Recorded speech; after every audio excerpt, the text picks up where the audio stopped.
The Jesse Blake Sports Report with Jesse Blake.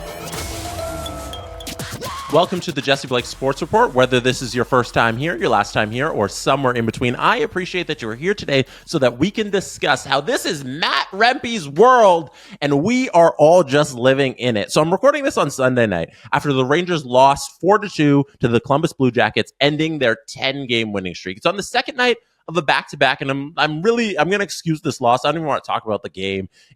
You can't win 11 in a row every single time. You win 10. It's cool. You can drop one to Elvis Merlinkins, who had a phenomenal game. I don't even want to get into that. It's okay to lose one on a back-to-back after a 10-game winning streak.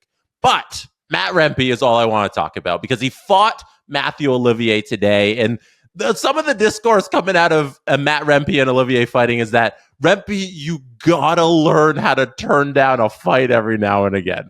He's had 5 career games and 4 career fights. He has 37 penalty minutes. I'm pretty sure he's up 32 penalty minutes in 5 career games that he's up to. And I want to run down his little stint here in the NHL in his debut because I don't remember somebody who is a fourth liner. Matt Rempe is he's a fourth liner. He's playing wing on the fourth line for the Rangers. He's a 6th round pick. He's 21 years old out of Calgary, Alberta, and he's been making so much noise, and it's awesome that he's on the Rangers. It is absolutely electric that they have this kid, and everybody in the locker room loves him. Shesterkin was talking about how if something happens on the ice, Rempe's there, and he's gonna make some noise if something's happened, and they love it. And he seems like the next level to Jacob Trouba, who used to have to play this role all the time with the way he hits, and he loves laying big, clean hits. But Rempe's now there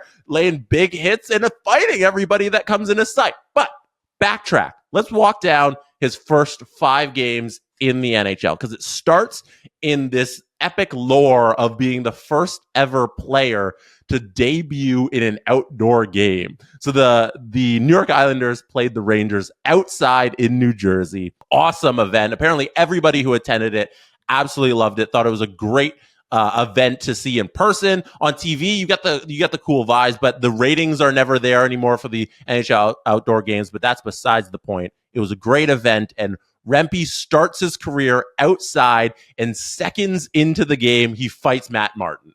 And everything is born. 6'8", 240, and fights Matt Martin minutes into his debut, which is so cool to see. And from there, we get a game against Dallas. That's a little ho-hum. Nothing really happens. Game 3, we get one of the more controversial calls of the season because Matt Rempe wasn't fined at all for this play on Nathan Bastian where he hits him in the head, and some of it's being excused because he is very big. He is 6'8", and everybody is then at his shoulder height, but he needs to be able to understand you cannot just hit people in the head. So we got the match penalty that game. He got kicked out, but no other kind of discipline. But before he leaves the game, he fights Siegenthaler. He fights Siegenthaler on his way out, and from there we get his second career fight in third career game. And then Saturday, we get one of the best tilts we've had in a long time because Peter Baugh writes in The Athletic that pregame during warmups,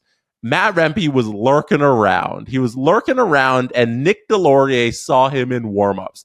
He said politely to Rempe if they were going to fight.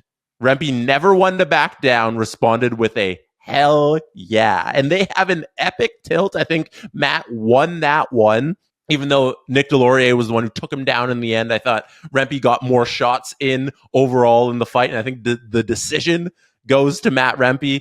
And then on Sunday, we get the fight with Matthew Olivier, where it's just he wants to go at him, and every tough guy's like, I'm going to show this rookie what's up. And Olivier gets the better of Rempe. And from there, we get to the point now where it's like, chill.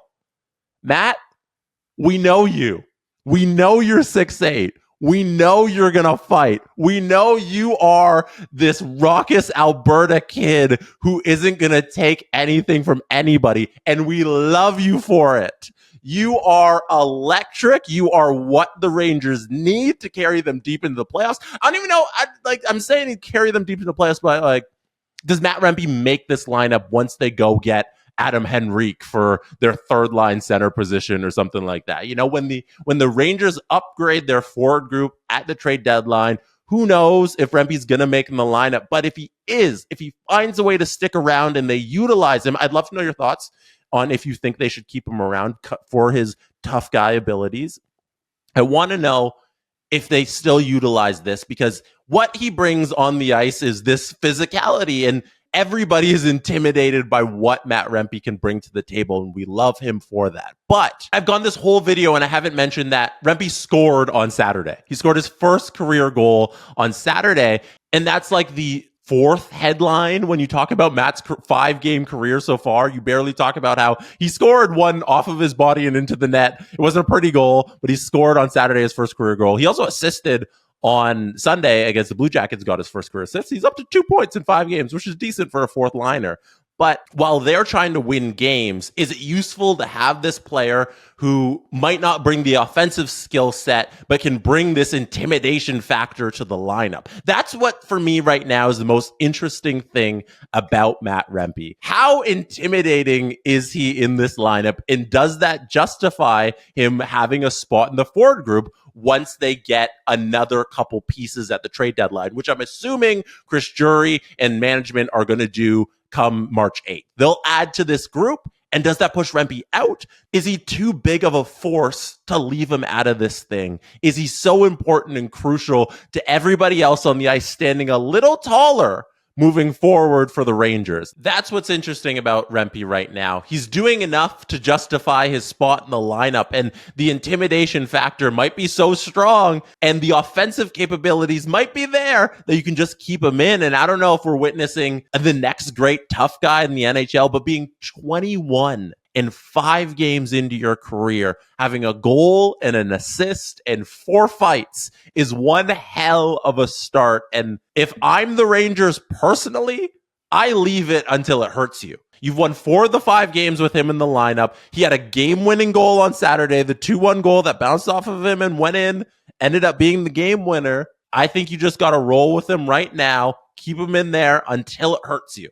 That's kind of how you got to look at these tough guys, is maybe it'll hurt you down the line, but as long as it works, you keep it going. And Matt Rempe is going to have a long career in this league because there aren't many left like him that can hang on the ice and do the tough guy stuff of the old school guys. It's been one hell of an adventure so far, and I'm excited to see where this thing goes. That is it for me tonight. Thank you for being here. You could have been anywhere in the world, but shows me watching this right now, and I appreciate you for that.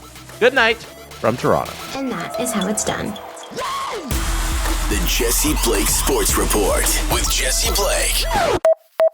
Jesse Blake, the guy that likes to hear his name twice in one sentence. Sure, I know him. No, he doesn't have an ego at all.